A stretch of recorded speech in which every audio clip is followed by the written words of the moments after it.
తెలంగాణలో న్యాయాధికారుల సమ్మె ముగిసింది. 10 రోజులుగా సమ్మెలో ఉన్న న్యాయాధికారులు ఎట్టకేలకు సమ్మె విరమించాలని నిర్ణయించారు. దీనికి సంబంధించిన మరిన్ని వివరాలు మా ప్రతినిధి శర్మని అడిగి తెలుసుకుందాం.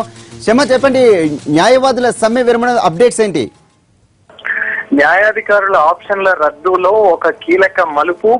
వారం రోజుల క్రితం సమ్మెకు దిగినటువంటి న్యాయాధికారులు తమ ఆందోళనను విరమిస్తున్నట్టు కొద్దిసేపటి క్రితమే ప్రకటించారు. తెలంగాణలో 200 మంది న్యాయాధికారులు ఉన్నారు. ఇటీవల వాళ్ళందరూ కూడా న్యాయాధికారుల ఆప్షన్ రద్దుకు సంబంధించి చలో రాజ్భవన్ పేరుతో వాళ్ళు ఇందిరా గన్ పార్క్ నుంచి రాజ్భవన్ వరకు ర్యాలీ నిర్వహించారు. దీంతో ఆగ్రహించినటువంటి హైకోర్టు 11 మంది న్యాయాధికారులను సస్పెండ్ చేసింది. దీన్ని సవాల్ చేస్తూ హైకోర్టు నిర్ణయాన్ని వ్యతిరేకిస్తూ వాళ్ళందరూ కూడా సెలవుపై లాంగ్ లీవ్ లో వెళ్లారు. అప్పటి నుంచి తీవ్రమైనటువంటి ఇబ్బందులు తలెత్తాయి.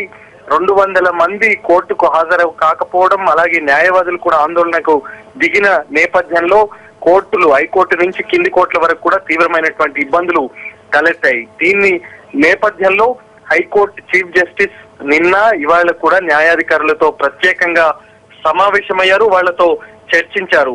2 రాష్ట్రాల ప్రజల ఇబ్బందులను దృష్టిలో ఉంచుకొని మీరంతా కూడా కోర్టుకు విధుల్లోకి హాజరు కావాలి. ఇక వాళ్ళు ఏదైతే 2-3 డిమాండ్లు పెట్టారు, ఆప్షన్ల రద్దు వ్యవహారం, అలాగే 11 మంది న్యాయాధికారుల సస్పెన్షన్ ను ఎత్తివేయాలి, అలాగే ఈ వారం రోజులు పాటు ఏదైతే లీవ్ లో ఉన్నారో అలాగే వాళ్ళందరికీ కూడా సెలవు దినాలుగా ప్రకటించాలి అనేటువంటి డిమాండ్లకు సంబంధించి తాను చూసుకుంటాను అనేటువంటి విషయాన్ని న్యాయాధికారులకు హైకోర్టు ప్రధాన న్యాయమూర్తి స్పష్టం చేశారు. ఈ నేపథ్యంలో కొద్దిసేపటి క్రితమే న్యాయాధికారులు సమావేశమయ్యారు. ఈ కీలక నిర్ణయాన్ని ప్రకటించారు. రేపటి నుంచి 200 మంది, ఇప్పటి వరకు 200 మంది లాంగ్ లీవ్ లో వెళ్లినటువంటి న్యాయాధికారులు రేపటి నుంచి కోర్టుకు విధుల్లోకి హాజరు కాబోతున్నారు. ఇది ఒక శుభ పరిణామంగా వాళ్ళు ప్రకటించారు. మరి దీనిపైన ఏ విధంగా రియాక్షన్ ఉంటుంది అనేటువంటిది చూడాలి. న్యాయవాదులందరూ కూడా న్యాయాధికారుల ఆప్షన్ రద్దునే